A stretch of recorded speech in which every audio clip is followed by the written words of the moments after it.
Hi, everybody, and welcome back to the next and newest episode of Ambitious Broker. Today, we've got a special guest, a man by the name of Dana Potter. And a month or so ago, we came up with the idea of getting owners of real estate companies that have been around for a long time to come in and share their experience. Like anything else, there's just no substitute for experience. So we invited Dana Potter in. Dana Potter is the founder of Pinnacle Estates Property, which is a 12 or 13 office company today with over 1,000 salespeople. And Dana was the founder of the company and has been there at every important decision along the way. And he's had thousands of agents, of course, work at the company throughout the years. And I thought it would be interesting to get his perspective along with owners of other companies who have been around for a long time, who could talk about, the differences and how things have evolved, but more importantly, tap into 40 years experience in how they can give you some insight to how you might improve your sales career and maybe the advice that they give their agents and so forth. But I'd like you to sit back and listen to this. It's a pretty lengthy program that we've got today, so listen to as much as you can and give me comments if you'd like, below. And I hope you enjoy it. Dana's a very interesting guy, very successful, very impressive company to continually be growing and keep trying to improve even after 40 years in existence. It's just very impressive. So I hope you enjoy it. And welcome to the next episode with Dana Potter, President CEO of Pinnacle Estates Property. Welcome everyone to another episode of Broker and Trust. Today I'm with the founder and current CEO, I suppose, of Pinnacle Estates Properties. And this is one of the largest companies in the country. You're in the top 100 for sure. According to AR. It's so funny since they started with all the lawsuits against the brokerages. Yeah, exactly. It's funny how some have kind of dropped down and others. We don't want to be that big anymore. No, right? Yeah. Exactly. Yeah.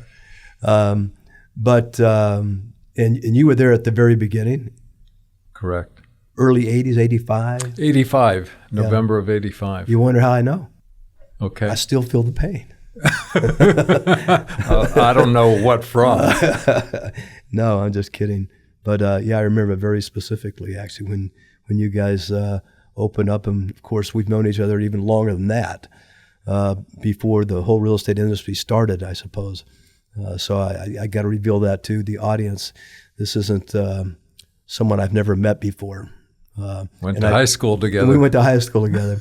And I've had a lot of interviews of people I had never met before the interview. So this is a lot more fun for me, Me too. To do that, know our history and so forth. And when I think we were talking earlier, when I started thinking about, I want to get some of you guys together to talk a little bit about, and I might still get you all back in one big room one time, but to have gone through all these years in so much change.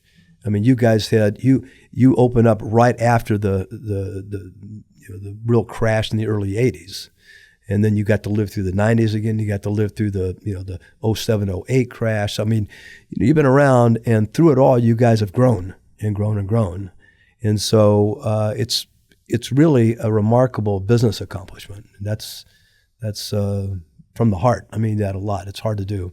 Thank you. It was interesting because in the 90s, which was a very difficult market, 90 to 96, I thought was really challenging. We actually reduced the size of our company. We got lean and mean, and that was the only way we thought about surviving. But I'd seen a company actually out of state in Arizona that kind of went the opposite way. And I thought, wow, that's really interesting. So when 2005 came and we could see that there was what was going to happen on the horizon, it was a zero down and pretty obvious. Interest-free loans. Yeah, it was, is ahead of us. And so at that point, we just said, you know what? I'd like to, instead of getting lean and mean again, I'd like to see if we can expand. And it's a lot more fun growing than it is reducing, but by the same token, there's a decent amount of risk associated with that. Right. And so we just decided, why not? Let's do that. And so between 2006 and 2012, when almost everyone was cutting back, we used that time to really grow. Yeah. So, yeah, it's similar to what I did in the mid '90s, as we were doing that. And the thing is that once you're two offices, you're not the same anymore. You're now multi-office, and then the management changes, the whole structure changes, and so if you're there and you can do it, go do it. Yeah, there's a lot of risk involved, especially I look at us, we're mom and pop. We may be a decent size in terms of number of people or number of sales, but the reality is, we don't have the financial wherewithal that some of the newer companies out there today have. I mean, they're dealing with hundreds of millions of dollars. You can't afford to lose $100 million a year? Is that what you're saying? That first $1 million would hurt. Yeah. But through the years, and it's true with salespeople as well, this has been an interesting evolution. Half of everybody in real estate today has been in business less than 5 years. Mm-hmm. That's kind of interesting.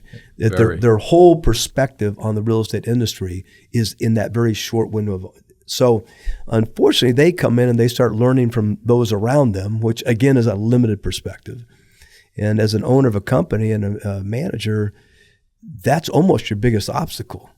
It is. It's really interesting. I remember asking probably about 4 or 5 months ago, how many of you have been through a price adjustment market? Right. Right. And we had so few hands raised. Right. And I go, because I could see that towards the end of the year, we're going to have a slowdown. We had a big election coming up. It's going to be very contentious. And interest rates were moving up. Everyone was kind of thinking that 2024 would be the year, because of being an election year, that rates would maybe start back down and so forth, and that never happened. So we could kind of see the handwriting on the wall and just start bringing up the topic of price adjustments, even though we still, to this day, have a shortage of inventory. Yeah. But the reality is— It gives some multiple offers. Yeah. But the reality is, people are pricing the property at heights we've never seen before, and I think higher than what the market was willing to. I think that's what your 35, 40 years in business, 40 years actually this year, for you guys. That's what 40 years of experience does. It starts to give you a reason to have a gut feeling about stuff. Yeah, exactly. Oh, I got hit in the head with that trash can before. I think I can avoid that this time around. Yeah. Why do you think you guys have been able to do it when, so few have? I mean, it really. I had Joe Alexander, and Joe. I had him, and he's I think probably the longest owner of a company. Yes. I think he's 50 years or 45 years, still a relatively young guy, and they're thriving. And it's an amazing accomplishment. It really is. And I really admire him because he went in a very different direction. It was like we're sitting here in this valley. Right. And for many years, it was you were either a North Valley broker or a South Valley broker. Right. And the big guys were both. Right. But no one was in the center of the valley except Joe. Joe, yeah. And he really made his name in the beginning in the center of the valley. And I thought that's really cool. He found his niche. He did add a couple offices at one time and then drew back. Yes. And drew back. That's hard to do. Yes. It's hard to do. Like I said, once you've cracked into multiple offices, your systems and your management relationships, all that sort of gets set for multiple offices. Definitely. You guys have how many now offices? 11. 11 offices and 1,000 people? About 1,100 1,100 salespeople. Yeah. So I mean, it's amazing. I mean, it really is. It's to be in business that long and have done it through all these changing environments. And you think of the other big companies, most of them are gone. Seriously, they're gone. Yes. Yeah. No disrespect to anybody.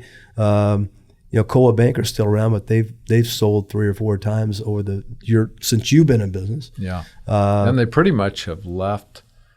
Like where we're sitting, they've left the North San Fernando Valley for the most part. Yeah, they've tried to plug in franchises into it. Yeah. But it's a really, really, really hard thing to do, and it's because you guys. Well, you tell me why. I think there's a couple of things that we're really good at. And there's some things that we definitely need improvement on. And we're not afraid to look at that and figure out, what is it that we need to really work on, get better. We try not to pay too close attention to our competitors. We try to focus on where we want to go. We don't want to kind of be a copycat real estate company. But by the same token, you want to learn from mistakes that either we've made or others have made. Right. And so we've been able to grow, I believe, because we have a way of showing agents a way for them to grow. And, our growth only comes about when our agents grow. And the greatest recruiting thing that we do is having success with our existing agent around base. You. Exactly. I think that's, from the outside looking in again, and I study the industry pretty good, and you guys have an amazing retention rate. You don't lose salespeople, or not often. Yeah, not often. We've had some of the companies you and I have had conversations about that have got multi-million dollars to throw around. They've been buying some agents, and they've been making some incredible offers to other agents that we're really fortunate that for one reason or another that they have continued to stay with us. But I think they know in their heart that we put them first. We really sit down. Each agent is so unique and different, and so it's not one size fits all. You've got to kind of figure out who they are, who they're going to click with, and to kind of find out, is this a sphere agent? Is this a farming agent? Is this an open house agent? Can they do more than one thing really well? And we really spend a lot of time meeting with people, pulling them into the office. We'll set goals in the beginning of the year or the end of the previous year. And then we'll really kind of sit down and go, okay, we've got about a 10-page deal that we ask them to fill out. And it gives us a really good idea of what we're looking at in terms of their database and in terms of where they've made their money over the past few years. Mm-hmm. And it gives us an idea of where we can go with them. And, I think the one thing that a lot of companies have lacked that I think we've done a pretty good job of is giving people a vision of where they can go and how they can climb the ladder. Because I think every agent wants to learn how to, number one, make more money, but number two, they want to know how to do more deals. The interesting thing to me is they all want to work in a higher price range, right? And the reality is that's not as easy as it sometimes looks. Right. And it's also degenerative. In other words, the fewer transactions you do, the fewer transactions you do. Exactly. And so even things like referrals, you start to do fewer transactions, you're going to get fewer referrals. You're going to get fewer sign calls. Right. Your name is not going to get out there. That's exactly right. Especially today, I know, we compare in eras. And, when you were selling, I was selling, take my farm. If I did, say, 25, 30 deals on my farm, which I would have done, it isn't that I did, say, 2 deals a month on my farm. It's that it took 6 months to sell. Yeah. Which meant I always had 10 signs standing. Exactly. And then once you got into escrow, it took, there was nothing less than 45 days. 90 wasn't totally unusual, and 60 was more a norm. Exactly. So you had signs that were out there in the area for 8, 9 months. Yeah, and everyone knew who you were. That's right. It was a presence. They were driving by your signs 3-4 times a day. Now the inventory's less. It sells in 2 weeks. You have a 2-week escrow. Sign's gone. Yeah, exactly. So that whole dynamic is so different. But one of the things that I've coached throughout the years a lot has been that to be focused on the number of transactions, because as the prices have gone up, like it or not, people get in a very, very bad habit of being very comfortable. Yep. And they say, well, I want to make $100,000 a year. Well, when you make $100,000 a year, it takes you 10 deals to do it, or 15 deals to do it. Is a lot different than when it takes 3 deals to do it. Exactly. And to your point, I would say, stay focused on number of transactions, let your income grow, and all you got to do is keep your numbers steady. It's interesting because we've got offices in different areas where the price ranges are sometimes dramatically different. But in an area like Malibu, for example, we've got agents that do 2 or 3 deals, and they make a really significant income. Right. But I worry about them. I worry because it would have been just as easy to lose 2 of those. One deal's a 50% reduction in their Exactly. business. Exactly. It's scary. I tell them all the time, I couldn't do it. Right. For me, I liked having things in escrow and listings on the table. To me, plus not only that, through our years, I know you've seen it. I used to call the commercial guys big dealitis because they would do these great big deals, and then they go a year without doing anything. It'd be like, man, I'm glad you can weather that storm. Yeah. I couldn't sleep at night if I was. I couldn't do it either. Yeah. So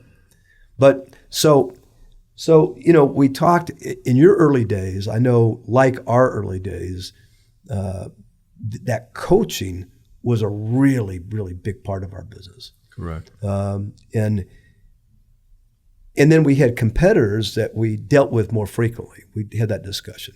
We didn't have this MLS that covered, 1,500 miles, or nationwide MLS.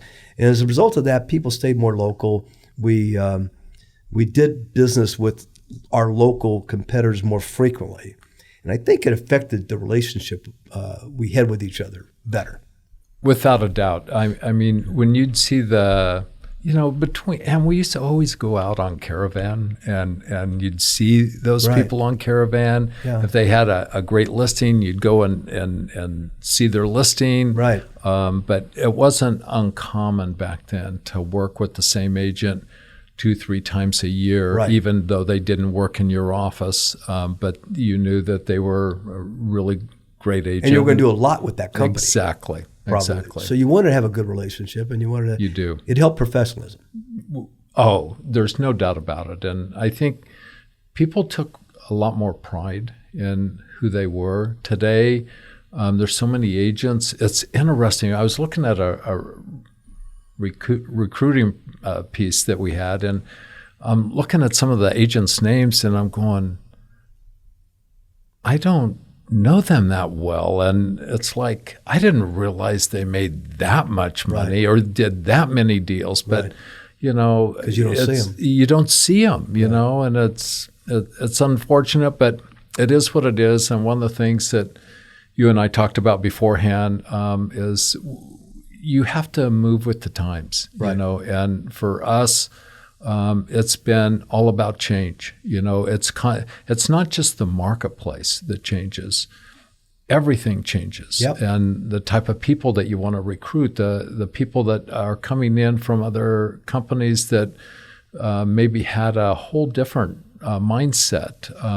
People that work a geographic farm, for example, are very different than people that are working their sphere of influence, and vice versa. So we want to teach them the right system for them. Exactly. Yeah. I think that's really important. It's we were like you in that day-to-day pushing and coaching and shoving, but we had a large office for those days with 22 agents. Isn't that amazing to think about? And your first office was about 15, 17 people or something like that. And then you went to probably 30 or 40. I'm guessing, I forget exactly. But I know with us, when we first started, 22 desk office in the whole industry was pretty large. Those things were 15. It was. We opened our first big office, and we had room for 50 people. The dynamics change. And there's kind of what we were talking about. And so that's what I think has been impressive, that we could be, if I had 22 people, you have sales teams larger than that now in some cases, so. Yeah. But you're with people every single day. You could touch people every single day. And then as the industry changed for all the reasons it did, your offices became 50 people, and 60 people, 70 people, then 100 people. And let's face it, you don't have the same amount of time with each individual agent anymore. So through time, I know that as I analyze the industry and I talk to guys who own companies, there's a reason that coaches make $1,000 a month per agent, and we don't as company owners. Yeah. And it's because they coach, and coaching's gone. Yeah. Coaching's gone out of the industry in a lot of ways, not only sales coaching, but to your point, even, some of the protocol or just ethics and all that seems to be missing. Yeah. Having spent more than a decade on ethics committees at our board, it really opened my eyes to the importance of there is a right way and a wrong way to do this business. Right. And it saddens me to think that even though people are not getting hit with as many ethical violations, the professionalism has gone out the window. Yeah. And I really attribute that to the way offices are set up today. To make money, you got to have a decent number of agents. Yeah. And to have a decent number of agents, that also means that you can't spend a huge amount of time with all of them. That's right. And it reminds me a little bit of, as you know, college football. The coaches are going to spend the most amount of time with the guys who play the most, okay? Right. The rest of the guys are there to get better watching or on their own, or after practice. But it's funny you'd say that, because I can remember having a conversation with my son who, like you, was a quarterback, and he went off to college, and I asked him something about how much time he was spending with his coach or something like that, and it surprised me how little time it was. It's shocking. And I remember thinking, he only has 4 people to coach. The quarterback coach, coach.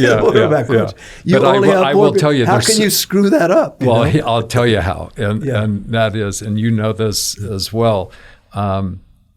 The position is so complicated. Yes. And there's so many things that happen. There's 22 guys on the field, and everyone's moving around, and they're running different defenses. And, sometimes you got a play called that's not going to work. And you really got to be thinking about a lot of things other than your mechanics. Right.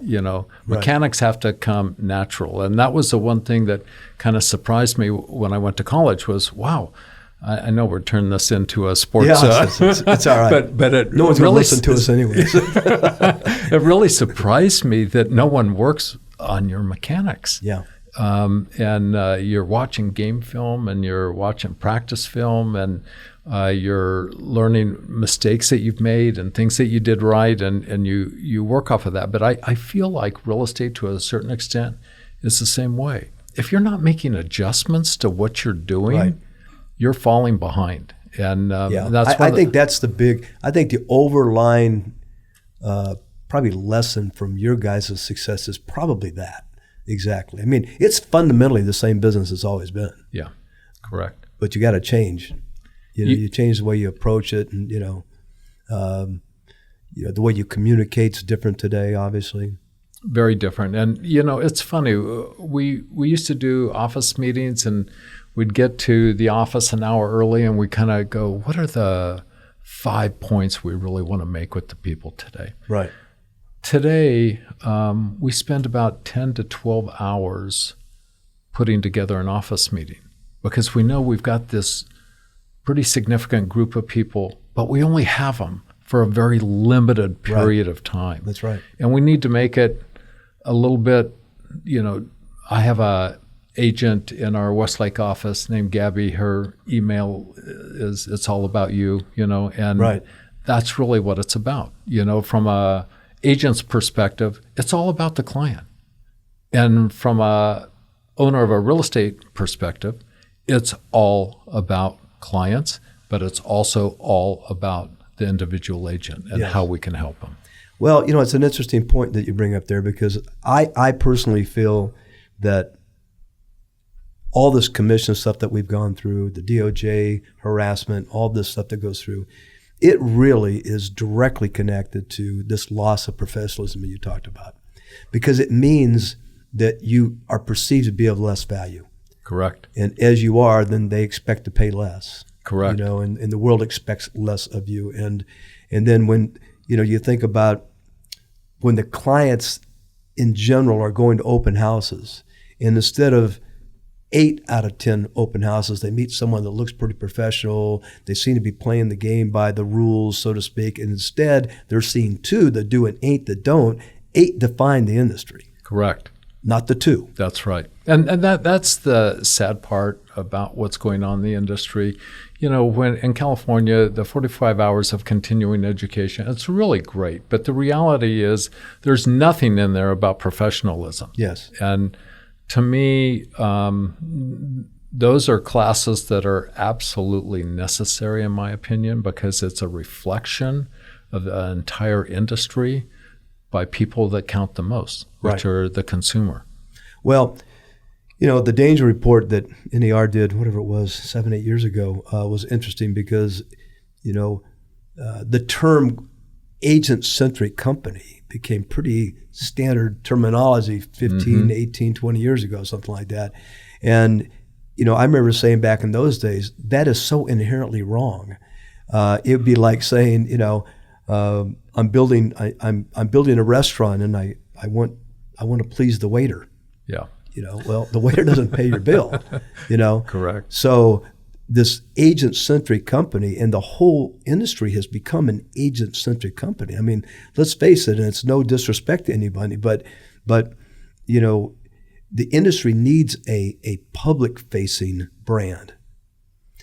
And the only way that's ever going to happen is that for the people within your organization to say, we are better off individually if we can be better off as a whole. Correct. And, I get it. And that loss of public-facing brand value has been devastating to this industry. San Fernando Valley's got 10,000 agents. So this idea that you can have 10,000 thriving brands is insane. It is.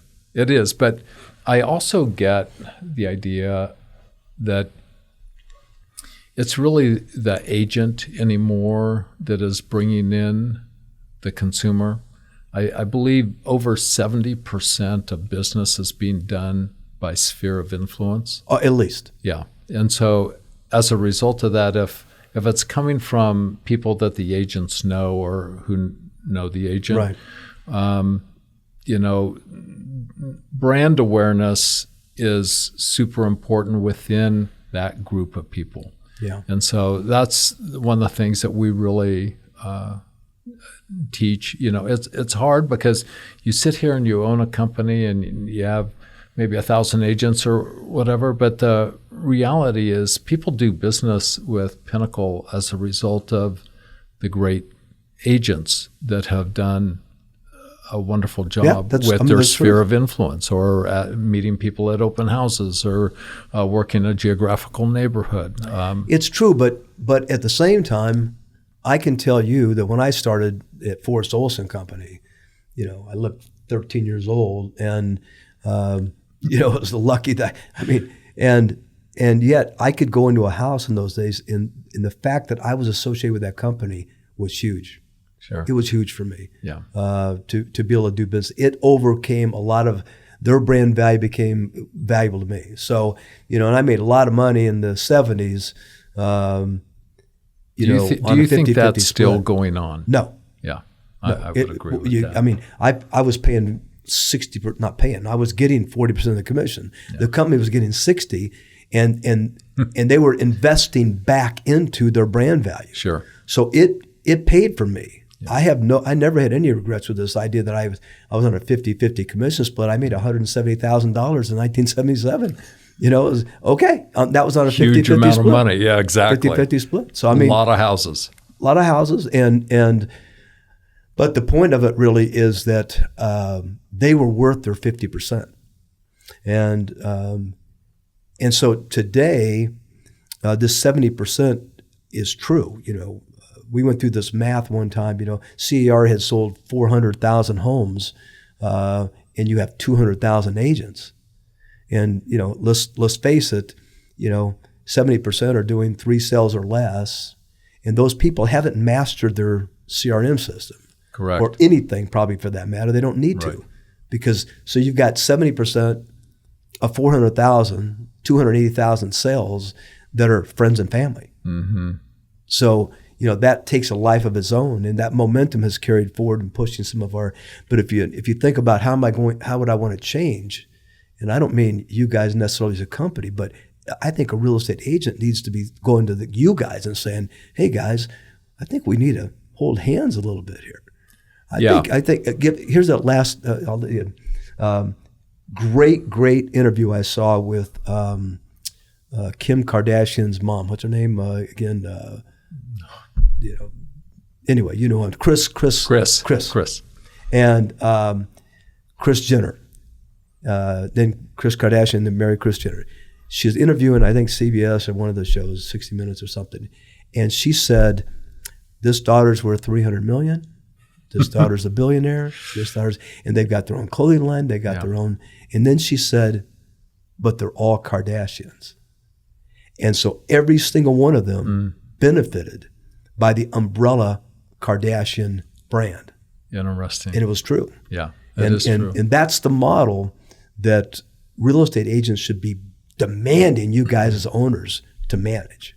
Yeah. Say, hey, let's hold hands. Let's find a way that we can you know, put in 10 cents instead of $10, and we're all putting in a dime, and we all go make a big impression somehow. Exactly. We make a brand value. And yeah. I think it would be great for the industry. It'd be great for you guys as owners. You know, so let's wave that banner. Go team. You know, we do things that are unconventional. And another 4 or 5 days. Next Wednesday, we actually have our top 200 agents meeting at a country club. And I've got them in tables of 10, kind of based upon how much they make each year. So the top people are meeting with the top people. I give them 6 questions ahead of time, about a couple of weeks ahead of time, and then they bring their answers to that. We have a person at each table that asks the question, and then they all give their answers. And it gives them an opportunity to hear. I tell them, what I want you to do is something that you never thought you would do, and that is, I want you to give away your very best secrets of how you're successful, okay? That's what the questions are about. Right. And sometimes when I explain this to people that are thinking about joining the company, they look at me and go, you want me to give away my best secrets of how I make money? Right. And I said, yeah, because here's what's going to happen. The 9 people around you at that table are all doing the same thing. So you're going to make 9 times what you give out. Right. Okay. And they've all kind of bought into it. They love it. They look forward to it every year. And the fun for me is to see when I hear people at certain tables say, well, I learned this from Dave last year, and he said this is what he does, and this is who he does it through, and this is how much it costs. And I thought to myself, you know what, I can do that. And and then all of a sudden, because you're not going to take an agent and reconstruct them. Correct. They're going to be who they are. Correct. And there'll be a little opening, a little crack that who knows who's going to push that button. Yeah, yeah. But you're exposing them to all these different thoughts and ideas. It's huge. If they just add one tool to their tool belt, you know, I'm happy. And that's why I tell them at the very beginning, listen, this isn't about wiping the slate clean of everything that you do or have done. You're in this room because you're successful, but the reality is all of us need to continue to change. The markets change, we need to change. Our clients' desires for what they want from an agent, those things change. It's becoming a little bit more demanding, and rightfully so. And so, we have a lot to gain and a lot to lose. Prices are huge, and the liability for these houses is tremendous. And so we want to learn and get better at our job. What we've seen, let's go back and talk a little bit about lessons learned from previous changes, So, I think back to some of the first major changes that you and I have seen. It probably, you think what it might be. Certainly, the growing size of offices was I think really significant.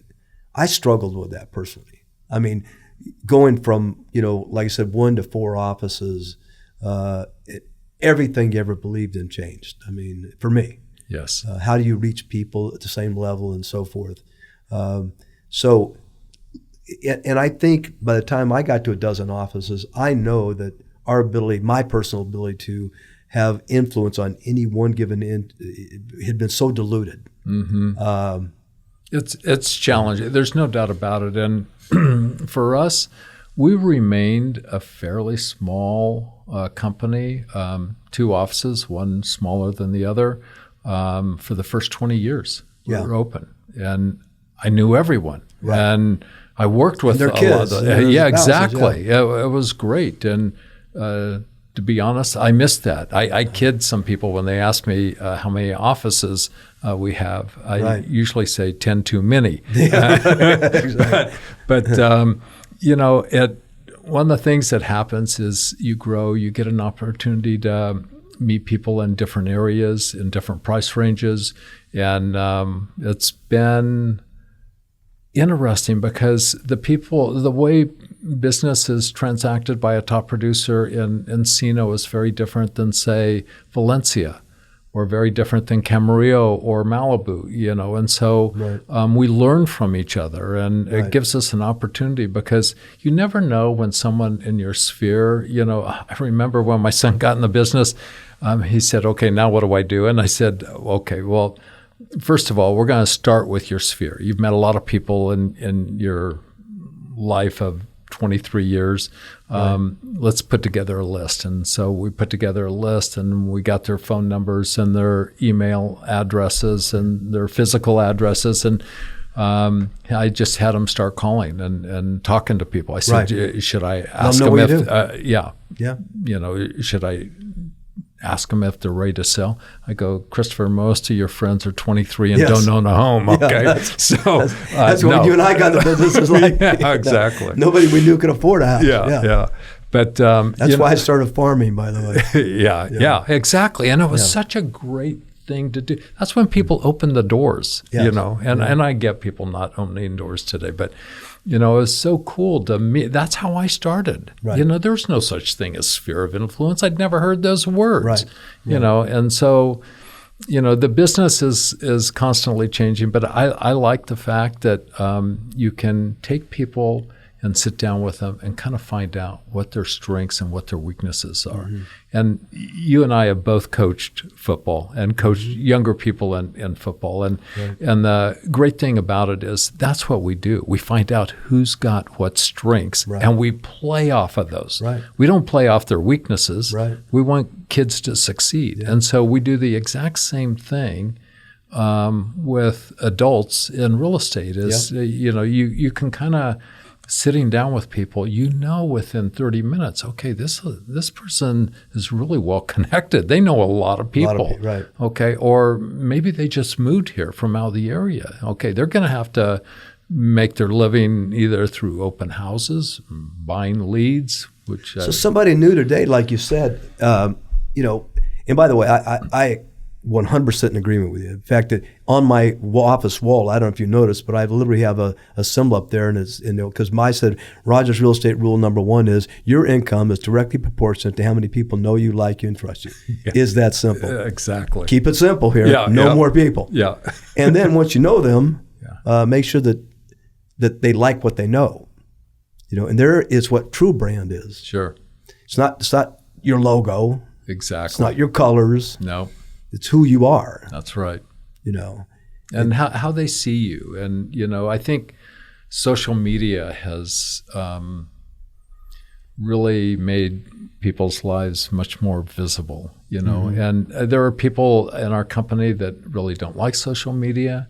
And I tell them, it's okay to not like social media, but if you're not keeping up on what's going on in the lives of your friends, you're missing out. You're missing an opportunity when someone has an older parent that passes away. It's your opportunity to, send a card or to take them out to lunch, and just be a friend, because people pick an agent based upon who they like, right, and who they trust. And so, being there for people, I think, is super important. Plus, it makes you less about you and Do you all know who about Rebecca them. Locke is, by chance? She's a top agent with Coldwell Banker, and one of the, I think, top 1% in the country. We had her on an interview here, and Nice. She's a young, bright, attractive woman, and she's been about 15 years or so in the business. But we talked about, how do you start? And she said, she was talking kind of like you're talking. And it's an interesting thing to say, you see someone on social media whose parents had died. Well, does that mean if you contact them that you're a salesperson? Or does it mean that you've got a more efficient way to be a sensitive human being? Exactly. Because if someone said to you, Dana's dad died, you'd want to call him up and say something. Exactly. So it wasn't somebody that told you. Instead, it's this new vehicle to communicate. Definitely. If you can keep on those terms, because I've seen people who have a sense that it's phony or it's not real. But it's very real. It is, and there's a lot of cool things that you can do.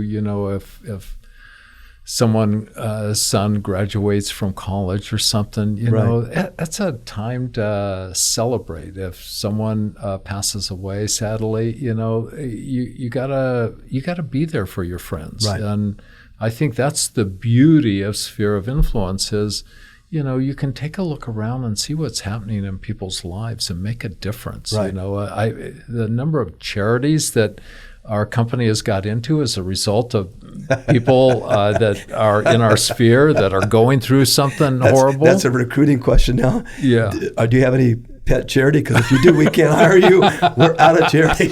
Right. Well, we do have a person that is in charge of our contributions each year. Okay. And so, because what was happening is 1,000 agents, they all have, or most of them have something that they absolutely You can only give adore. 1,000. Well, if I did, it'd be 1 million. Right? Exactly. Because it's 1,000. Exactly. Yeah.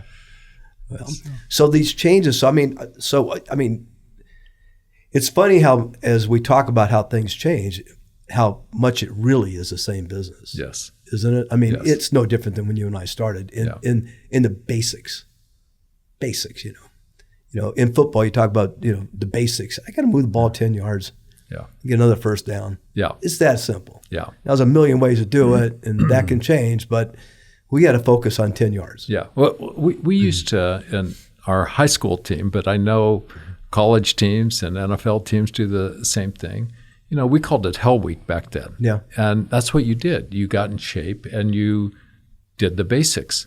Right. And it seems kind of crazy. I know, I forget who the coach was that was really Vince Lombardi. He started with, here's how I want you to tie your shoes. Right. And it's like John everyone Wooden thing too. Yeah.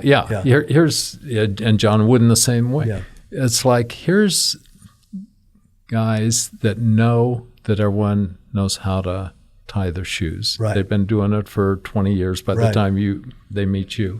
But the reality is there's certain things that are important. And once you get the basics down, then you can expand. Yeah. And that's one of the things that I see that's lacking in our business right now is people are getting in.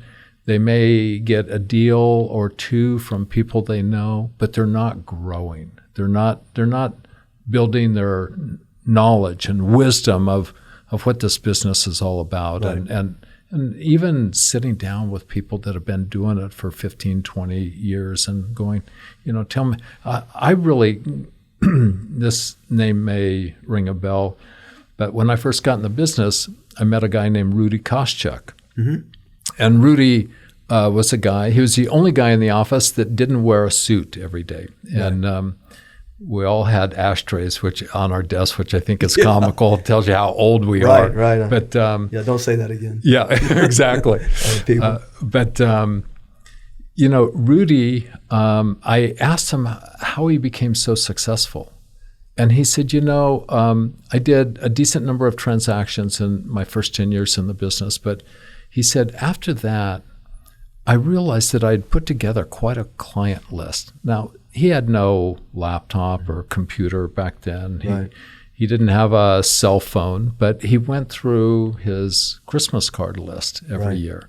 And he said, I just started calling those people and just checking in and seeing how they're doing and finding out what their kids were into and finding out, where they're going to go on vacation and what do they like to do for fun and just start talking to them. And then I'd send them an article that I saw about a certain thing that they were interested in. If they were wine connoisseurs, for example, he said I might buy a magazine about it and just drop it off and just do the little things for people that show them that you care about them. Right. And then who are they going to think of at the point that they're ready to sell their house? Well, it's funny you say that because I remember going through my sales thing and then analyzing my sales. One of the guys that I was coaching with recently, we started jokingly saying, we got to watch the game film. Because he coached also. And the game film was go back and look at your business. Like you said you've done with your business. Yeah. You've been very honest with yourselves. We win, we lost, we're good, we're bad, and be really honest about it. Exactly. One of the things I found with agents was that they have a very difficult time accepting that they did something wrong without it impacting their self-image. And I would say to these guys in coaching classes, understand when you coach football, you spend 80% of your time talking about what you did wrong. Yeah, especially game film. Yeah, you're running 70 plays a game, let's say on offense or whatever it is. 50 of them were good. Yeah, or 60 were good. So if you want to be that kind of salesperson and play with all your success and keep that in your brain, that's great. But those 20 things are going to stay bad. That's right. Let's spend our time on the bad stuff and get better at it. And the ability to be able to shift like that and focus on bad things or things that you're weaker at and do it objectively without it hurting your self-confidence. I'm not a bad guy because I do a few things wrong. Yeah. One of the things, and we have a little bit of a slight twist on just the way you said it, and that is we want to turn something that they might be doing and just make a tweak to it to where it be amazing. Right. And a little better. Yeah, a little better. And because that's what most agents are missing. It's not that they're afraid to work. Most agents are willing to work. But, sometimes, it kind of, and I'm just going to use this as an example, they'll post things on social media or send out a flyer, how great they're doing and everything like that. That's all well and good, but you know what clients want to hear? They want to hear from another client that used your services, what they had to say. Right. They're going to look at reviews that are out there today. Right. And so, it's super important to, the golden rule is treat people like you want to be treated, right. But the real rule is treat people the way they want to be treated. Right. Yeah. So. That's true. I would say in the last probably 3 months or so, I've had people, on the show. I haven't even got all the shows edited yet now, but we have one guy who made $11 million last year. That's what he put in his pocket. Hundreds of transactions. Wow.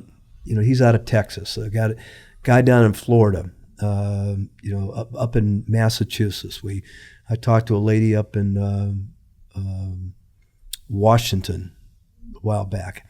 And it was really interesting. They're all doing huge numbers. Every single one of them are farmers. Interesting. Every single one of them. Yeah.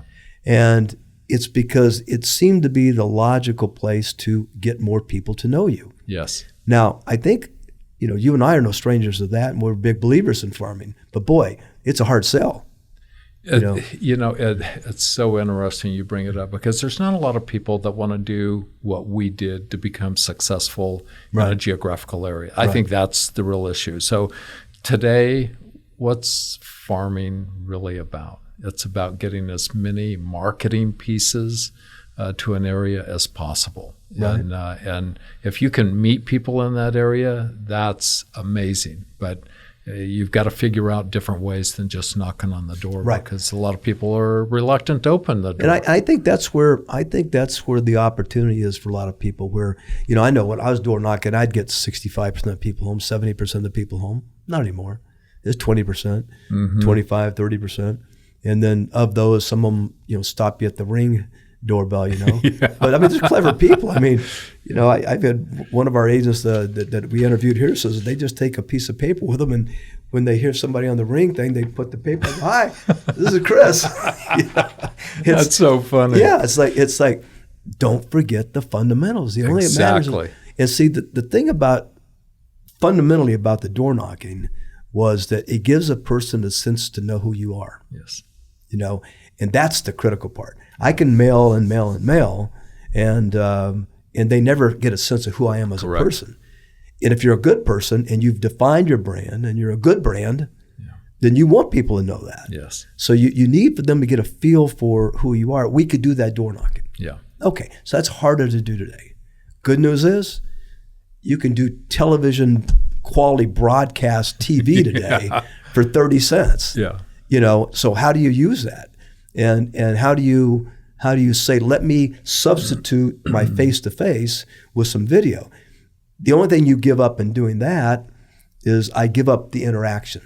Correct. When I'm at the door, they get a sense of who I am, but I can also pull something out of them. So you can't do it without video. Correct. But they can't get a sense. Now, how now do you use that? And that's what's been very interesting to hear these people talk about. Yeah, I'll bet. They're using these new tools, not as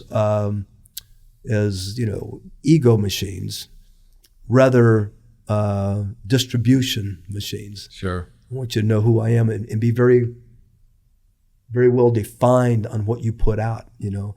I tell a lot of these people I'm coaching again is that understand that when you see a great movie, they didn't just show up and do it. They wrote the script, they went through the script again, they changed it and they modified it, and then they criticized it, and then they watched it and they changed it. And so you do have to think a little bit about how I want to be perceived. Correct. Yeah. But fundamentally, I want them to like me. Yeah, that's it in a nutshell. Is can you carry on a conversation where it's enjoyable? We try to, whether it's a lunch appointment where we're taking people out to get to know them better, or it's someone that we've met in a bank line, we're just trying to get to know them and them to know us. So right. See, that's where your company brand can really matter. When they have a general impression of who Kris Kardashian is or who the Kardashians are, that gets your attention. Yes. Now it's up to you to reel it in. Yes. And that's where I'd love to see, your agents, all agents, get around their brands a little bit. Yeah. This valley. That's interesting because it's a battle. It is a battle. If the DRE did not require the company name to be, and especially for teams, Yes. I'll never forget. I went to an industry leaders meeting probably 10 years ago, and the DRE commissioner happened to be sitting next to me. There's 50 owners in this big room, and he leaned over to me and he said, "Can I show you this?" And he showed me this picture on his phone, and it was a for sale sign. And it said the Dream Team with a phone number. And he said, right. "Can you tell me who the Dream Team is?" And I said, "No." And he said, "Well, if I call this number, can Magic Johnson, Larry Bird." Exactly. Yeah. He said, "Can you tell me who's going to answer the phone?" And I go, "No." And he said, "Is there a license number I can look up on there?" I said, "No." And he said, "Well, I'm going to put a stop to that." And he did. And it was, to me, better because it made people aware that, you know what, I can't just hide behind a name. Right. And I've got to let people know who I am, what I'm about. And, I think it improved everyone's business as a result of doing that. And so I think sometimes things are necessary for the DRE or CAR to step in and pull the reins back a little bit. But, because let's face it, the last few years, there's people out there that can barely fog a mirror and they're selling 10 houses a year. And it's unfortunate, in my opinion, because they're taking business away from people that really care about our industry and care about their clients. And well, I think when we, as an industry, refuse to put some standards out there that people live up to. I remember years ago, I think Fox was the DRE commissioner at the time or something. There was a big meeting at the Odyssey restaurant, and he stood up at the meeting and he made some kind of comment, and the people in the audience gave him some pushback because he had suggested that the industry set some standards, and they all pushed back. And he goes, "Wait a minute." He goes, "I think this is the first meeting I've ever been in when the people said they want me to regulate them rather than them to regulate them." Exactly. And it was kind of an odd thing. It's true. We have to regulate more. Let's talk a little bit about changing markets a little bit. You went through 07, 08, 09 when the market crashed, and you had momentum into that. And I know you said this.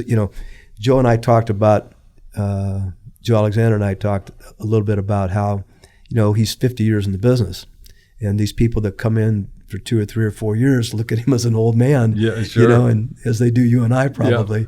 Yeah. And he says they forget I've had 50 years to learn what they don't know. Yeah, exactly. And the first thing they need to learn is they better learn to listen to me. Yeah. So because you've learned these lessons, and you alluded to this earlier, and I remember that when things were pretty good, you would see agents sort of lose their basics, lose their fundamentals because it was too damn easy. Yeah. And it would worry me. And I remember saying to agents, and kind of prompt them a little bit, "Hey, let's get back, go back on track here," and be like, "I'm doing the best year ever." And I go, I get that, but you're sloppier than ever. Right. And things aren't always going to be like this. Yeah. The way you do what you guys have done over 40 years is you analyze, you track, you keep track of what you're doing, and then you change. Absolutely. I think having consistency in your work habits and staying positive about all the changes that constantly take place, and not just the marketplace, but forms, what clients expect out of an agent. Right. I think all of those things, if you're one of those people that goes, "Oh, not another form," or man, now what do I need to do for these clients? I'm spending all kinds of money already. Then you're in the wrong business. Right. You got to change with the times. And excuse me, I just feel like a lot of agents, especially when they become successful, they get a little stuck in their ways. Right. And then you're right, they quit learning. It's like, I don't need to really go to those classes anymore. I've got my license and everything else. I did my 45 hours of continuing it. Right. Now more than ever, you can set yourself apart by how much you educate yourself, how much you talk to your peers. Yes. And that's where I see a lot of offices. You walk into a lot of offices and they're almost empty. Oh, yes. When you and I came in, man, we were in the office every day. Every day. And everyone else was too. Every day. I mean, if you didn't show up 2 days, 2 office meetings a week. Yeah, exactly. Everybody showed up. Exactly. And it made it so much easier to communicate. It made it so much easier to manage, to keep everybody, motivate. Yeah. Yeah. You were around. You had been in the business for 3 or 4 years by the time the AITD stuff came in the early 80s. Yes. Yeah. I got in 77, and the marketplace, people kid me at the office because I like to give a little history of the marketplaces. Yeah. But the late 70s was a seller's market. 80 interest rates skyrocketed, and so from 80 to 83, 84, property values moved down pretty significantly, and then they leveled off. In 86 through 89, they more than doubled. 90 to 96, 97. The marketplace took another dive, and property values dropped another 50%. And now in the up markets, they're going well above that 50% mark. So property values are always going up if you look at them over a decade. The thing that I want people to know is you said something earlier that's just right on the money, and that is, agents that have been in the business for 5 to 7 years, they've been in nothing but a seller's market. Right. They have no idea what a level marketplace is, and they have no idea what a marketplace where property values are dropping like crazy. Right. And so, you have to be good in all the markets, I think, to be a true professional. If you're going to last. Yeah. I tell people that I don't care how much money you make in 1 year. You're not going to get rich in 1 year. That's right. You get rich over time. Yeah. You got to buy your first house. You got to buy your furniture. You got to buy your dishes. You got to buy all this stuff. Now you got nothing. You got to pay your taxes. You better have money come in the second year. Yeah, that's right. So we've seen so many people that were really great in a certain type of marketplace and out. Yes. In the second year of a different marketplace. Yeah. And that's why it worried me about agents. Our agents, where I would go, you're doing great. I want you to be doing great in 2 or 3, 4 years from now. Exactly. Because I want you to reach those financial goals. I want you to get your kids through college. I want you to get the stuff like that. And to do that, you have to be honest, and say, I'm slipping on my basics a little bit. That's when I don't see people improving themselves, I get concerned. Yeah. Because they're caught up in their success, and I get it. They're making good money, but that only lasts a certain period of time. If you're not making adjustments to the things that you're doing, you're falling behind. I always relate it to a car that's on a hillside. You put it in neutral, it rolls backwards. Right. Okay. That's right. And so. You don't have to throw it in reverse to go backwards. Right. You need to always have your foot on the gas pedal and move in your career forward. How many people, this conversation we had earlier was what about, communicate with more people, get that list of people together and stuff. And I remember when I was looking at my sales career and saying, what generated my business, where have I really let down, kind of thing. It was that conversation coupled with the need as an owner of a real estate company to have value to my agents is what led to the whole computer stuff that I started. Sure. So when I built that first CRM system, it was really about saying, how do I give you an opportunity to be better at managing these names that you know. Yes. You were way ahead of your time. I think you know that now. With the computer stuff. Yeah. With that computer stuff, because all of that stuff is a vital part of people's success today. Right. There's no ifs, ands, or buts about it. Back then, it was unheard of. I like I said, in the 70s, 80s, 90s, I never heard the words sphere of influence as it relates to real estate. Right. And so today it's a vital part of the whole idea is that as a given market shrinks, you have to do more of it. You have to get a larger percentage. You have to start beating your competition, And for me, it was always what led to the whole CRM stuff and building that was to say, with 3x5 cards, I could manage maybe 100 people. And if the market's going to shrink, to get the same business, I'm going to need 300 people or 400 people. Totally correct. I just met. So now I need a new tool. Yeah. I got to find a way to do more widgets in the same amount of time. It's exactly what computers were built for. Yeah, exactly. And one of the things I just met with one of our agents, great lady, has made really nice income in the business, but she's worked off of a very small number in her sphere of influence. She's had like 130, 140 people. And I just said, when you take a look at the business, even 15 years ago, the average turnover in a neighborhood is less than half today than what it was 10, 15 years ago. And so the same thing. Yeah, we taught 3 to 7% in your farm. It's not 3% anywhere today. Not even close. It's not 2%. Right. And so for us, and I just said to her, let's say it is 3%. Is 3% of the 140 people that you have in there enough? Let's say they give you referrals. Is that enough? That's right. I don't think it is. I think today's market, I think with California prices and so forth, we have less turnover. And especially most of the country that own a house has a 3% interest rate on there. So, the excitement of, hey, let's go get a bigger house, or let's go get a house with a bigger lot. Right now things are a little stagnant unless they're making a boatload of money because with rates having doubled. But you got to have that database of people, but you got to have it grow. Right. And think about what's happened in our area, for example.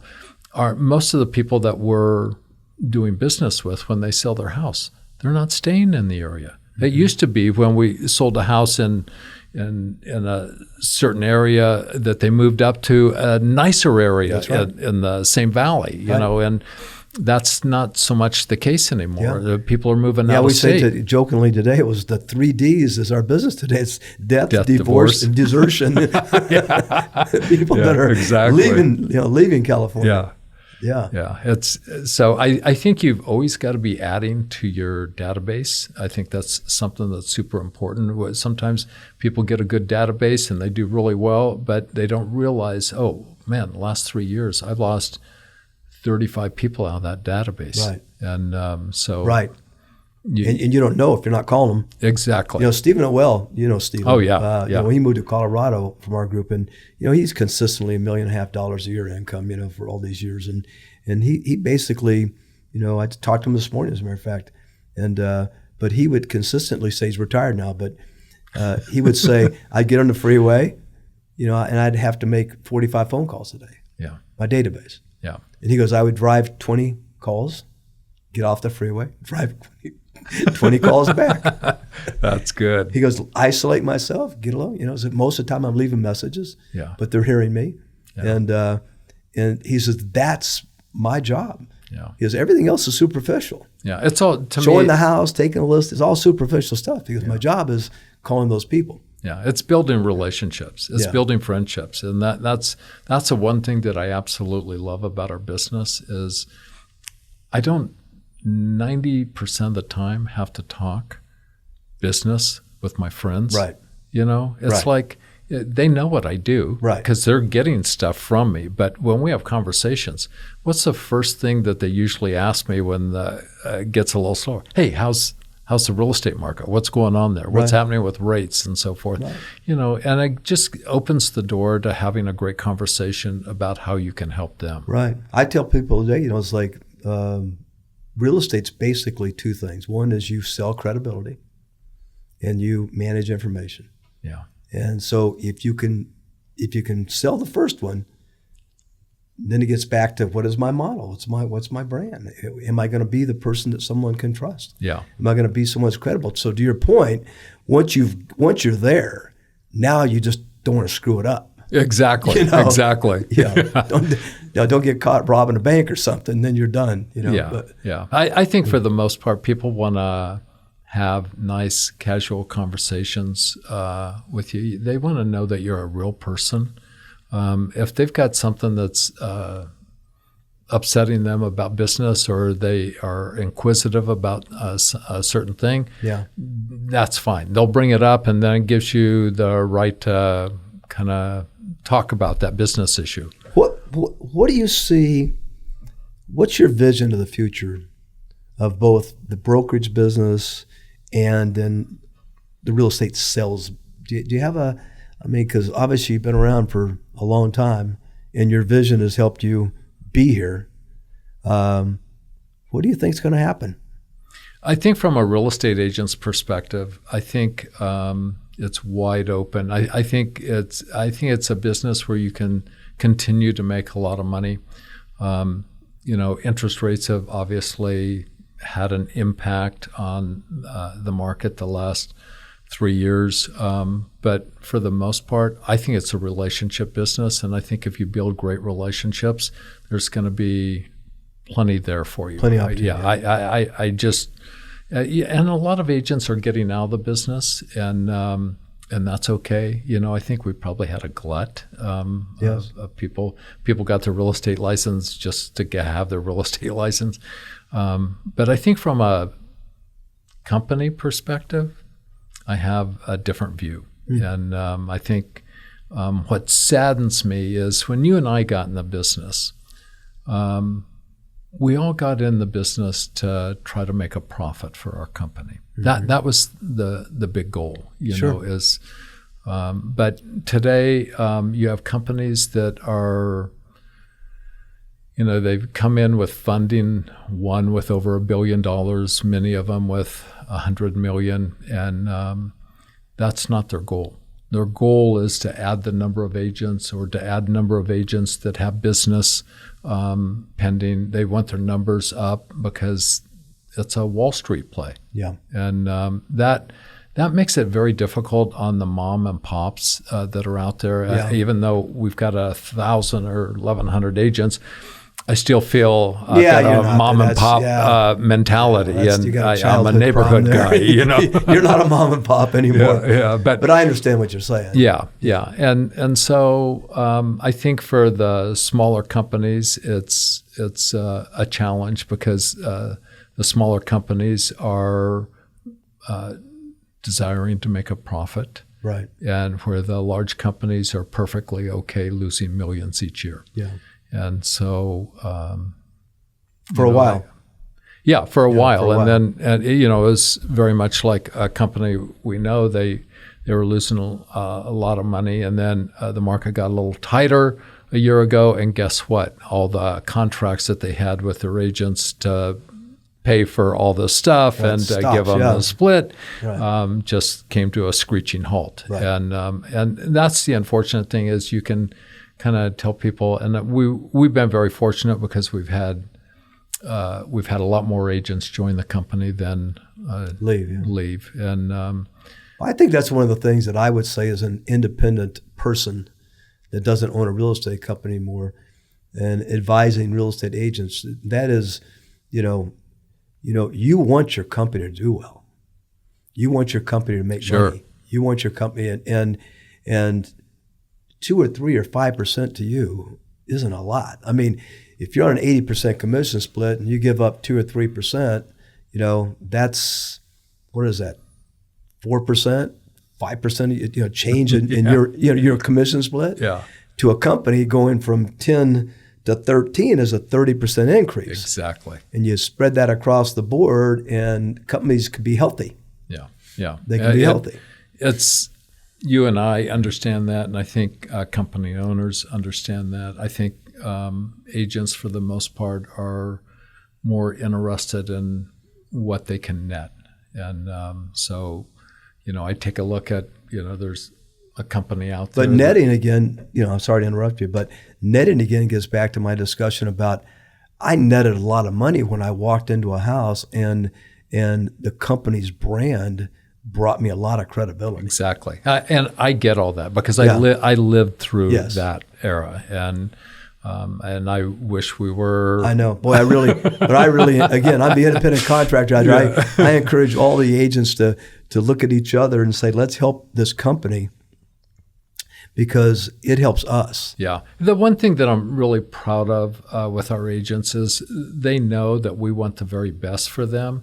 And as a result, I had an agent, he brought over a document to me. It was a contract from another competing company that is a really big company. Yeah. And it was like, are you asking me to match that? He said, not at all, but I just want you to know this is what they're doing. And it was like shocking to me because I know the reality is they cannot make a profit in doing that. And I just wish we all played on the same level playing field. Well, this is kind of, again, another thing where you talk about how I got into computers was looking outside of real estate. And if you look outside of real estate, like in those days, it's that, stockbrokers is getting into it, insurance is getting into it, manufacturing is getting into computers. It just seemed like I should be curious about computers. Mm-hmm. It's helping other industries. You were way ahead. Well, that's why. And I'm saying today, the same thing's happening. We can look across other industries and see what's happened in a competitive world when you bring in huge dollars from the outside, and you're not always thinking about profit. Mm-hmm. At some point in time, you got to be saying, is their sole purpose to outlast us? Because I tell guys that come to me about helping them start companies today. It's like, man, you're competing against people who don't have to make money. That's right. It's a very difficult thing to do. It's so hard, but you know what? If you do things the right way and you treat your agents the right way, it's amazing the amount of loyalty. And it's not that we don't ever lose agents. We do. But I bet you've got 50 agents been with you for 25, 30 years. Yeah, at least. And we started a tradition many years ago of giving away an expensive watch, which time goes by way too fast, But it's an Apple Watch now. Yeah, exactly. It's interesting just to see how the business is constantly changing. I do love that about our business. It's not like we make a widget and we try to make a better widget.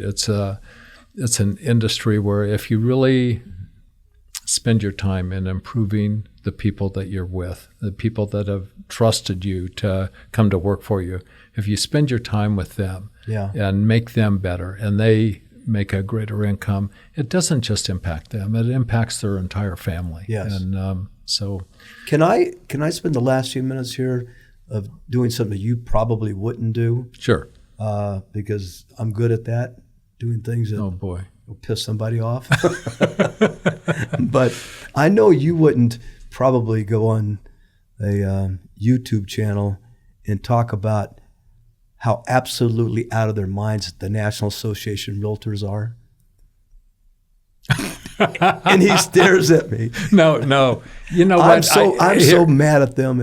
I can't even believe it. And they didn't. I'm mad also. I know you are. I've got some really close friends on the board there. That's what makes it a little awkward. Me too. But I'm sure you do. They're crazy. Yeah. They know I think they're crazy though. So. Yeah. But I think what they did was something so bad that I was embarrassed to belong to the organization. Yes. And what that was they took approximately 100 of the more successful firms in the country, and when they made an agreement with the plaintiffs, they left those 100 companies out of that agreement. Yeah, let me just, for those who may not know, Yeah. Of course, everyone's heard about the lawsuits. Correct. And they heard that NAR made a settlement And in effect, when they did, they almost forced everybody else to settle. I mean, it started a domino effect that you could not stop.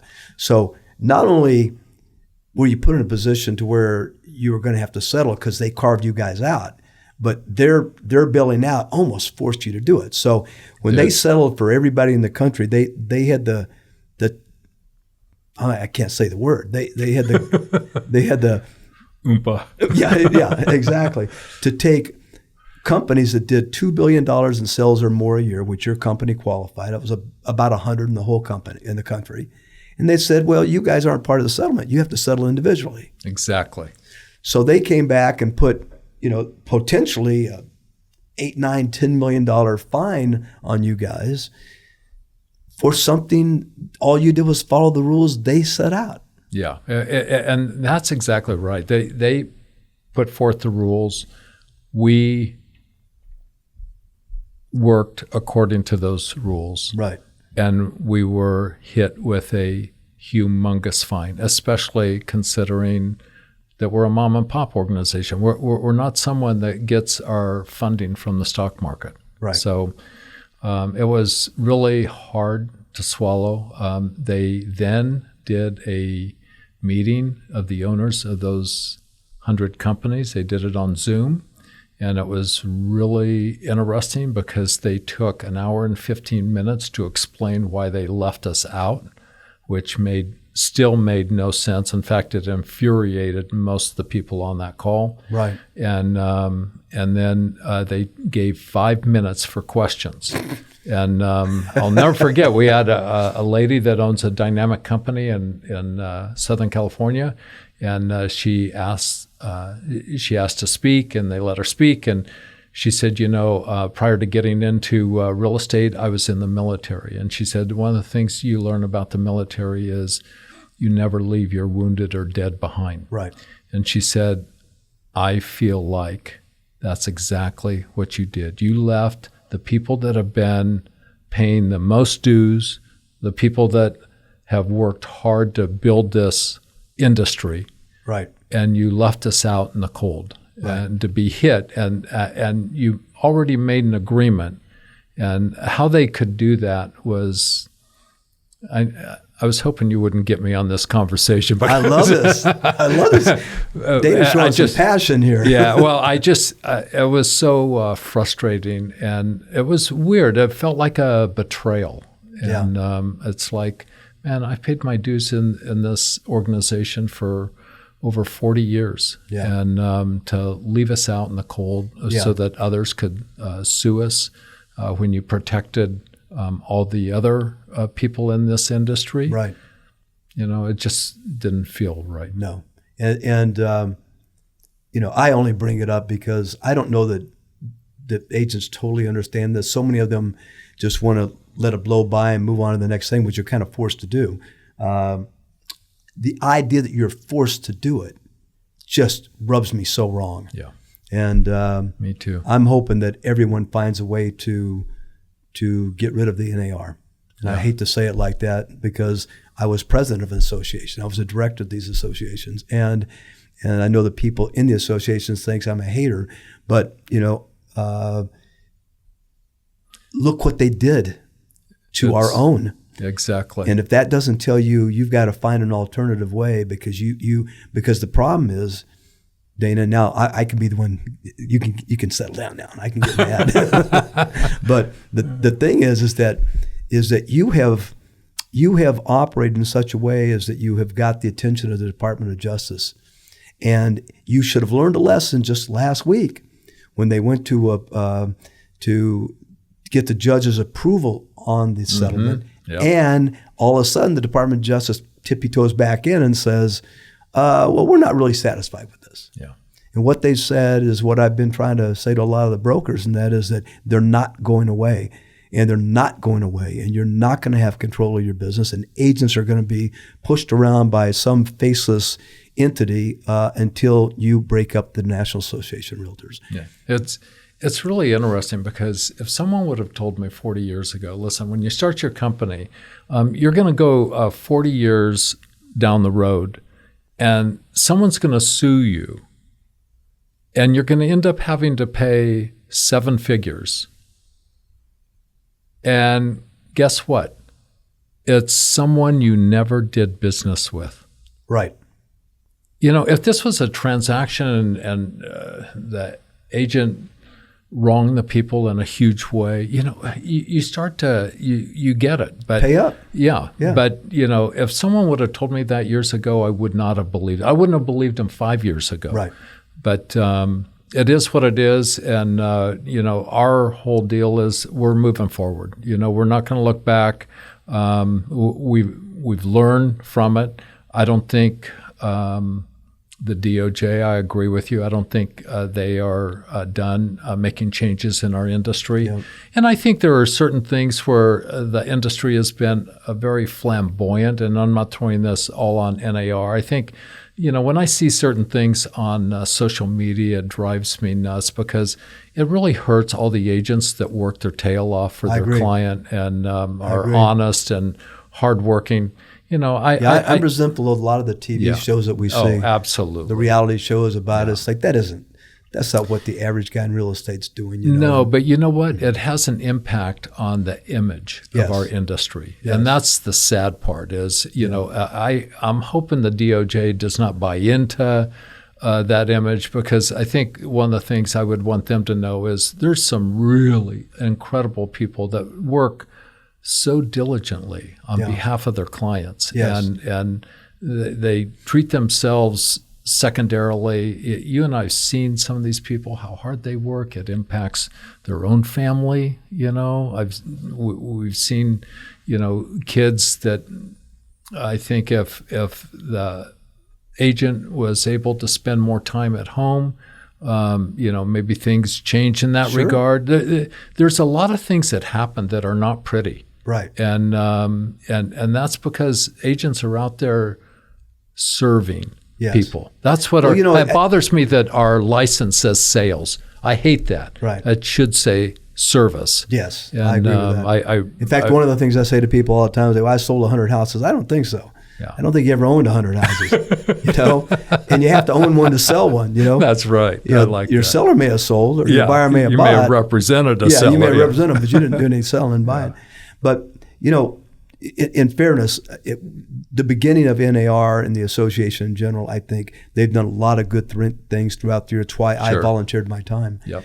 They've gotten so far off the beaten track. It's what bothers me now, and we must break it up. The simple fact that you and at least 100 other brokers were done so wrong, and it's actually much more than that if you throw in the franchises and Anywhere and Remax and Keller Williams and all those guys. You throw in all of those and you think about how many people were done wrong by the NAR and their lack of leadership here. I think, and they don't feel they can leave. Yeah.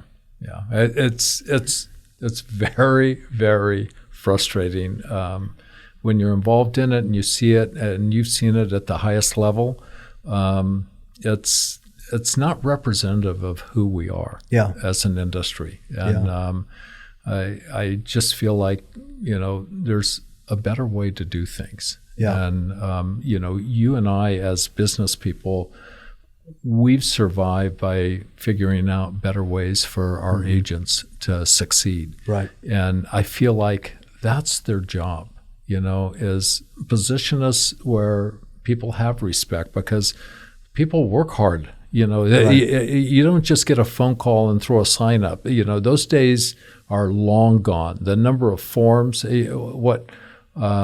each year we're being introduced to 30, 40 new forms, and each of those forms is, anywhere from 3 to 10 pages long, and it's fine print, and you need to know. Clients are going to ask. You're going to get an attorney for a client, and they're going to ask those questions. I called up Jeff Kahn, who was on the CR committee, and I called him. He didn't answer. I left a message. I said, Jeff, can you see if you can get me the new form in an Audible book, because this is getting to be hard. And he never called me back. So I bumped into him at a party just a few weeks ago, and I go, did I really make you that mad? He goes, no, because I thought it was really funny. I just didn't get a chance to call you back. So, anyway. Oh, that's good. So, final thing then is tell me about the future of portals and their role in our businesses. Okay, that's a great question. The one thing, and maybe a little biased in what I'm going to say, but I don't think so, because sometimes when you work, I think most real estate companies, the average office is 5 people or less, and but sometimes you get a broader view. You get a broader view if you have a bigger company. You get a broader view if you volunteer your services at your association. You see things in a much different light than, say, a company of 3 agents sitting there. And as a result of that, I feel like the portals serve a purpose. And it's not that the purpose isn't good. It is good. But to think that that's going to be the way you're going to sell your house or buy a house, nothing could be further from the truth. I feel like we're in a service industry. Clients need help. I like to show clients when I first meet them what a closed file looks like. Yes. They're always That's blown a great away, idea, because, it's 120 pages of fine print. At least, Exactly. Right. And the reality is people do get hurt. If they get poor representation, there's a lot on the line. We're not selling, some article of clothing that's $40. We're selling million and multi-million-dollar houses. And as a result, you want to know what you're talking about. You want to know what all these forms mean. And so the portals, do they allow clients to look at houses? Yes. I think showing houses, I hate to say it, but it's one of the kind of no-brainer things that we do. You know, anyone can show a house. Okay. And yes, the pros do it in a probably more professional way than others. But the reality is But the reality is to think that finding the right house is the answer. That's just the beginning. And that's why I like to show people, there's so many different facets of a transaction. We have a form that we use, and it's 149 things that we do for our sellers when we put your house up for sale. We have another one for buyers, and it opens their eyes. Right. What am I paying for? Because all they see is, the house went into MLS. We got an offer in. If you put the property on social media or whatever, 90% of what we do is not seen by a client. Right. And I think, to me, that's our industry's fault. We need to do a much better job of showing clients what's involved in the sale of their home, why we do certain things, what's in there to protect them. What do we do? People think we negotiate price. There's 11 different things on the average contract that we negotiate. That's right. For clients. That's right. Before you get into escrow, let alone the negotiation that takes place with home inspection items or the negotiation if the appraisal comes in low. Right. No, it's when a client asks you to take a listing less than the other guy, commission-wise, he's basically said to you, I don't see any difference. Correct. They're not seeing the value. I don't see any difference between you and him, so the only difference I can understand is one of price. Yeah. And that means that I think the house is going to sell for the same no matter what happens. That's the assumption that is clearly wrong. I think people that are in the business know that that's a long way from true. Oh, yeah. All you have to do is pull up the comps in any neighborhood. Yeah. You can find 2 houses that are almost identical, and guess what? They got very different prices. That's right. That's right. And the person's skill level to deal with that,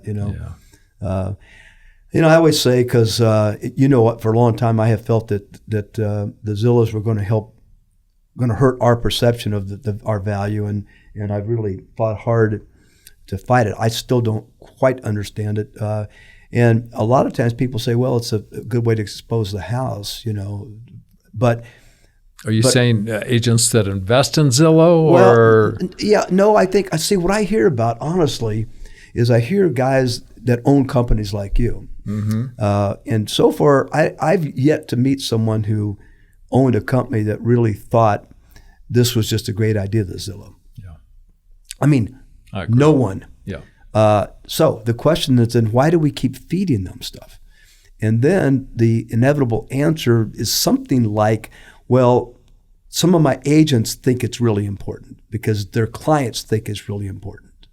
And so as a result of that, if we yanked it, it might put them at a disadvantage on a listing presentation. Then they would want to go work for some company that was still pushing Zillow. And that's a major motivator behind, I think, the guys who are in your position. And so I always say to them, I absolutely would bet everything I've got and everything that I will ever have that there isn't one house that's sold in the last 20 years that wouldn't have sold if there was no Zillow. I think you're accurate on that. I think the issue I have with Zillow is they've lost a lot of credibility. The things that they've come out and said, and then they realize the damage that they've done to real estate companies and owners of real estate companies. I think it's, they provide a service. But to think that that's the end all is laughable to me. I think trying to work a transaction, and I've had clients say, well, I was able to get my house closed.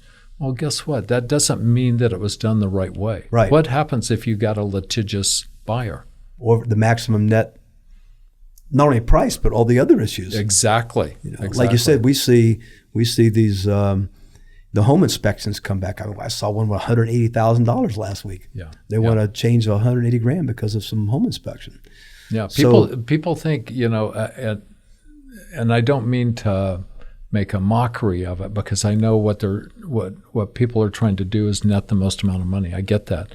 And since the 1970s, we've been saying, we'll net you the most and we'll do it with the fewest problems and in the shortest period of time, But I think the reality is what Zillow provides is people that are interested in buying. We get those at open houses. Yeah. Well, it's given we're given not them a having reason to pay 30% of the commission. I feel like I'm doing a disservice to my clients by doing that. I think so too. I mean, unfortunately, it's a tough thing to sell, but we'll see how this goes. I mean, as time goes on, but I think I'm hoping that we see at some point in time where we don't give everything. I always thought it's a great advertising platform, but back in the days when I spent a fortune in newspapers, I never advertised every house. Yeah, exactly. There was a science behind what we did and how we advertised. The worst thing you can do is advertise a house every weekend. That's right.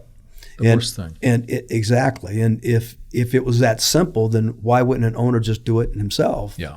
Run the ad and then sell himself. Yeah. And there are some agents that do great because of Zillow. I don't want to knock the entire company on this thing, but and I respect those agents, and I get it, and they run it like a business. But I think there's certain things that are very damaging to the industry and damaging to the agents that work that avenue of the business.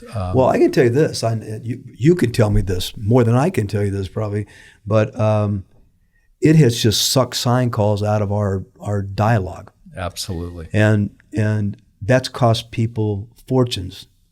I have one particular agent who told me he thinks he's losing $200,000 a year because of lost sign calls. Yeah. It's hard to I get it. It's hard to put a number on that, but I hope agents will put less pressure on companies to feel a need to put their listings there because the loss of sign calls, the loss of credibility, the idea, the science of a good brokerage business is to get people to call you. Yeah. And they're trying to get in between you and that phone call. Yeah, I think one of the things that has happened, it's interesting, the number of people that I see, number of agents like in our company that invest in Zillow has dwindled dramatically.